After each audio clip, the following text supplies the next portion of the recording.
एक बार एक रामनाथपुर गांव में कल्लू नाम का चोर अपने परिवार के साथ रहता था। जंगल से गुजर रहे लोगों को लूटना उसका खानदानी काम था। चोरी करते समय कोई भी कल्लू चोर के खिलाफ कुछ बोलता तो वह उसकी जान लेने से भी नहीं डरता था। फिर एक दिन उसकी पत्नी, अरे आज तुम्हारे जाने का मन है, इतने दिनों से कुछ भी हाथ नहीं आया। ऐसा चलता रहा तो अपना घर कैसे चलेगा? जल्दी से जाओ, लोगों का आने का समय हो गया है। फिर अगर दोपहर हो गई तो कोई नहीं आएगा, तो फिर तुम्हें खाली हाथ लौटना होगा। अरे भाई जा रहा हूँ, अभी 3 दिन ही तो हुए और चोरी से तुम्हारा क्या मतलब है? हाँ, हमें जल्दबाजी नहीं करनी चाहिए। पिछली बार लोग हमारी चोरी के बारे में जान गए थे और पास आने से डरने लगे थे। कुछ समय बाद लोग वापस आएंगे और घटना को भूल भी जाएंगे। ये सब देखकर ही चोरी करनी पड़ेगी। हाँ, मैंने तुमसे कितनी बार कहा है कि मेरे लिए हीरे का हार लेकर आना, पर तुम तो अभी तक नहीं लाए हो।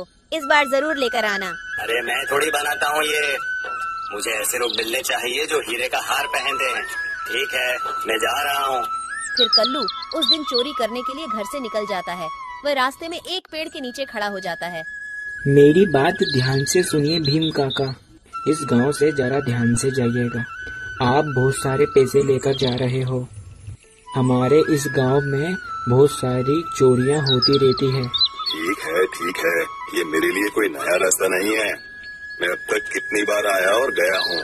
ठीक है, चलो चलता हूँ, तुम ध्यान रखना। अरे भीम काका, मेरी बात मान लीजिए। अभी कुछ दिन पहले ही रामनाथपुर गांव के रास्ते पर चोरी हो गई। आप जरा ध्यान से जाइएगा। भीम वहाँ से चला जाता है। कल्लू जो समय की प्रतीक्षा कर रहा था, भीम को आते देख कल्लू उसको रास्ते में रोक लेता है। जो पैसे और कीमती सामान तुम्हारे पास है मुझे दे दो, नहीं तो तुम्हें अपनी जान गंवानी पड़ेगी। अरे नहीं, मुझे छोड़ दो, मेरे पास ज्यादा पैसे नहीं है। बताओ, मेरे जैसे गरीब के पास क्या होगा? और ये बैग में क्या है? मुझे दो, मैं देखना चाहूँगा। इसमें कुछ नहीं है भाई, रास्ते में खाने के लिए कुछ खाना लेकर ही तो जा रहा हूँ, और कुछ नहीं है मेरे पास। झूठ मत कहो, मैं उस बैग की बात कर रहा हूँ जो तुमने छिपा कर रखा है। मुझे वो बैग चाहिए, तुम्हारा खाना नहीं चाहिए। मुझे पैसे चाहिए जो तुमने छिपा के रखे हैं, समझे? मेरे पास कुछ भी नहीं है भैया, मैंने कहा ना, मुझे जाने दीजिए। तुम इतने आसानी से नहीं मानोगे, पैसे दे दो वरना। कल्लू ने भीम को चाकू दिखाया, उसके पैसे से भरी पोटली छीन लेता है। अरे नहीं भाई, मेरी बात सुनो। मेरी बेटी की शादी के लिए पड़ोस के गांव से मैंने कर्ज लिया है। अगर ये पैसे नहीं ले गया तो मेरी बेटी की शादी रुक जाएगी। पैसे दे दो ना भाई। झूठ क्यों बोल रहे हो? बेटे की शादी की बात करोगे तो मैं तुम्हें यहाँ से जाने दूंगा। मेरे साथ ये सब नहीं चलेगा। चुपचाप यहाँ से चले जाओ, वरना चाकू को कहूँ अपना काम करने को। मेरी बात सुनो भाई, ये पैसे मुझे दे दो, नहीं तो मेरा परिवार सड़क पर आ जाएगा। तुम आसानी से नहीं मानोगे, मैं समझ गया। तुम्हें अब चाकू से ही समझाना पड़ेगा। कल्लू भीम को चाकू से डराता है, इस कारण भीम वहाँ से चला जाता है। फिर कल्लू अपने घर चला जाता है। बेटा कल्लू, आज तुम जंगल की तरफ गए थे, लगता है तुम्हें आज खूब सारे पैसे मिले हैं। हाँ पिताजी, आज का दिन अच्छा है। एक ऐसा आदमी मिला जिसकी बेटी की शादी थी, उसके पैसे में ले आया। अरे तुम लोगों को क्यों परेशान करते हो? किसी गरीब की बेटी की शादी के पैसे तुमने चुरा लिए। ये तो कल्लू बेटा बहुत बुरी बात है। जब आपने मुझे ये शिक्षा दी थी तब क्या ये बुरी बात नहीं थी? जब आप चोरी करते हैं तो क्या आप दोषी महसूस नहीं करते? अब आए मुझे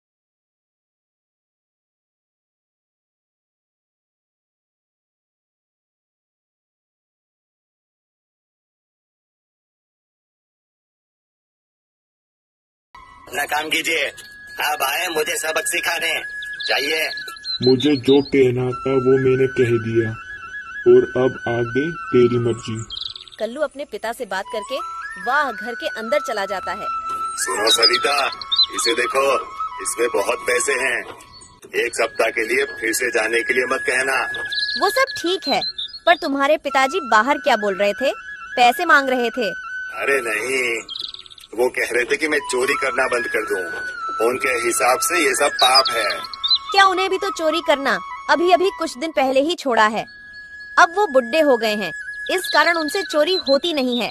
बड़े ज्ञान दे रहे हैं, तुम उनकी बात पर जरा भी ध्यान मत देना। कल्लू वो दिन अपनी पत्नी के साथ बहुत खुशी से बिताता है। 2 हफ्ते बीत जाने के बाद कल्लू हमेशा की तरह चोरी करने निकल जाता है। आज मुझे किसी और रास्ते से जाना चाहिए।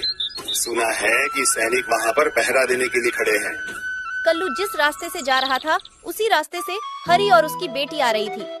बेटा थोड़ी जल्दी जल्दी पैर चला, बस कुछ मील दूर ही अपना गांव है। अपने साथ कुछ घटना हो उससे पहले हमें अपने गांव पहुंच जाना चाहिए। इस रास्ते पर चोर नहीं है पिताजी। हाँ मैं अच्छे से जानता हूँ, ये पिछली बार वाला रास्ता नहीं है। कल्लू ने उन तीनों को आते देखा। लगता है इनकी अभी अभी शादी हुई है, गहने भी बहुत होंगे इनके पास। अगर मैं इन्हें लूट लूं तो 10 दिन तक आराम कर सकता हूँ। चुपचाप से जो भी गहने और पैसे हैं मुझे दे दो, वरना तुम लोग यहाँ से जिंदा नहीं जा पाओगे। देखिए भैया, हमसे आप ये पैसे ले लो, हम ये बात किसी को नहीं बताएंगे, लेकिन हमें यहाँ से जाने दो। मैं तुम्हें बेवकूफ लगता हूँ क्या? तुम्हें लगता है कि मैं कोई छोटा मोटा चोर हूँ? मुझे पैसों के साथ सारे गहने भी चाहिए, वरना तुम्हें पता है इस रास्ते में कितने लोगों ने अपनी जान गंवाई है। अगर जान का डर है तो यहाँ पैसे और गहने रख दो। देखिए भैया, हमने सारे गहने इस बैग में रखे हैं, ये लो, और हमें यहाँ से जाने दो। और वो मंगलसूत्र और गले के हार का क्या? वो कौन देगा? उसे भी निकाल कर यहाँ रख दो। नहीं नहीं, ये हार मैं नहीं दूंगी। ये हार मेरी माँ का है, इसमें मेरी माँ की यादें हैं। भगवान के लिए इसे मुझसे मत छीनो। भगवान के लिए इसे छोड़ देंगे तो हम जैसे लुटेरे क्या भीख मांगेंगे? खुद ही अपने गले से इसे उतार दो, वरना मैं निकाल लूंगा। आसानी से समझ नहीं आता तुम्हें? भैया मेरी बेटी की शादी अभी अभी कुछ दिन पहले ही हुई है, और ये मेरा दामाद है। हार इसको इसकी माँ ने दिया था, जो अब इस दुनिया में नहीं है, तो ये हार वो कैसे दे सकती है? लगता है तुम ऐसे नहीं समझोगे। अब मैं अपने चाकू से ही समझाऊंगा। कल्लू हरी को चाकू मार देता है। अब समझ में आया? चुपचाप हार देती हो या और भी कुछ कहना है? वो डर के मारे कल्लू को हार दे देते हैं और वो वहाँ से चले जाते हैं। फिर वहाँ एकदम से एक भूत आ जाता है। लगता है आज का दिन तुम्हारे लिए अच्छा है। पैसे और जेवर के साथ गले का हार भी तुम्हें मिल गया। तुम्हें इसे क्या लेना देना? तुम हो कौन? मैं किसी भूत वूत से डरता नहीं हूँ। मैं डरावना भूत नहीं हूँ, मैं एक बुद्धिमान भूत हूँ। बताओ, तुम राहगीरों से सारे पैसे, जेवर और हार क्यों चुरा लेते हो? क्यों चुराता हूँ? जिससे हमें पैसे की परेशानी ना हो। अच्छा, हाँ बिल्कुल, मैं जो कुछ भी करता हूँ उनके लिए ही करता हूँ। मेरी पत्नी कई दिनों से हीरो का हार मांग रही थी। आज हार को देखकर उसका चेहरा खुशी से खिल उठेगा। अच्छा, लेकिन क्या उन्हें खुश करने के लिए तुम्हें इतने पाप करने पड़ते हैं? पाप करने के बाद तुम्हें भुगतना पड़ेगा। हर पाप की सजा होती ही है। ये सब बेकार बातें हैं। पाप और पुण्य कुछ नहीं होता। आज जो मिला है वो मेरा है, कल किसी और का होगा। बस मैं भी ऐसा ही सोचता था। पिछले जन्म में तुम्हारे जैसा ही बड़ा डाकू था। पाप से नहीं डरता था मैं, पर अब देखो क्या हाल हो गया है मेरा। इस हालत से मुझे हजारों सालों तक मुक्ति नहीं मिल पाएगी। तुम भी ये पाप के काम बंद कर दो। मैंने इसे अनुभव किया है इसलिए कह रहा हूँ। ये मेरा हाल इसका सबूत है। अब सुधर जाओ। और अगर मुझे उनकी जरूरतें पूरी करनी है तो मुझे चोरी के अलावा कुछ नहीं आता। मतलब तुम अपनी पत्नी और बच्चों की खुशी के लिए ये सारे पाप कर रहे हो। लेकिन एक काम करो, तुम पहले भी बहुत पाप कर चुके हो। पैसे और गहनों के साथ अपने पाप को भी उनके साथ बांट कर देखो, तब वो तुम्हारे पाप को स्वीकार नहीं करेंगे। अगर तुम चाहो तो एक बार उनको ये पूछ कर देखो। मुझे अपने परिवार को पूछने की जरूरत नहीं है, वो मेरे लिए कुछ भी करेंगे। अगर पाप को स्वीकार करने की बात कर रहे हो तो वो लोग जरूर करेंगे। मैं अभी जाकर उनसे पूछता हूँ। कल्लू भूत से बात करके घर जाता है। ये लो, हार लाया हूँ और इसमें पैसे हैं। अब मुझे महीनों तक जाकर चोरी करने की जरूरत नहीं है। बहुत अच्छे, तुम मुझसे कितना प्यार करते हो। तुम मेरे लिए जो मैं मांगती वो ले आते हो। मुझे यह हार बहुत पसंद आया। अरे सरिता, ये सब तो मैं तुम्हारे लिए ही तो करता हूँ। अब तुम्हें एक काम करना होगा। आज तुम्हारे लिए कुछ भी करने को तैयार हूँ। तुम जो कहोगे वो करूँगी। ये सब तुम्हारे लिए लाने के लिए मुझे बहुत पाप करना पड़ता है। मैंने बहुत पाप किए हैं, तो क्या अब तुम इन पापों को साझा करना चाहोगी? तुम्हारा फर्ज है अपने परिवार की मांगे पूरी करना। मुझे क्या करना? तुमने इसे किसी को मारपीट कर लिया है। सभी पाप तुमने किए हैं। लोगों को मारना, उनसे शादी इलाज के पैसे छीन लेना, ये सभी पाप तो तुमने किए हैं। मैंने थोड़ी ना बोला था कि लोगों को लूटो, तुम पाप करो। मैं तो चाहती हूँ कि तुम अच्छे काम करो, अच्छे काम करके पैसे कमाओ। भला मैं आधा पाप क्यों भुगतूंगी? सारे पाप तो तुमने किए हैं, तो फिर तुम ही भुगतो। मैं नरक में नहीं जाना चाहती, तुम ही जाओगे। जो पाप करेगा वही नरक में जाएगा। फिर कल्लू अपनी पत्नी की बात सुनकर ही भूत के पास जाता है। बहुत जल्दी वापस आ गए। क्या अपने सारे पापों का उन्हें हिस्सेदार बना दिया? मैं तुम्हारी बात समझ गया हूँ, पर वो मेरे पाप को साझा करने के लिए तैयार नहीं है। वो तो कह रहे हैं कि ये सब मेरी जिम्मेदारी है।